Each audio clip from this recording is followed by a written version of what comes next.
If you like my videos, please subscribe my channel and press the bell icon to get notification for the new videos. Hello everybody, welcome to my channel Kingshuk Bhattacharya, where you will learn some easiest technique to paint and to give a professional look. So, without wasting time, let's start.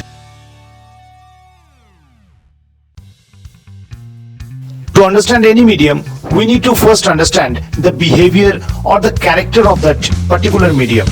I am giving some masking fluid on the flower to keep the area white so that at the end we can finish it. I will request everyone to see the video till the end. To understand the watercolor, you definitely need the practical knowledge. So my suggestion to everyone, especially to the beginners or those who want to learn watercolor, just take the color on the brush and deliver it on the paper. In my word, you have to be a little fearless.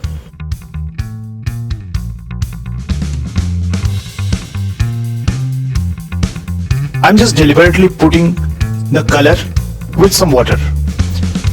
Let's see what happens.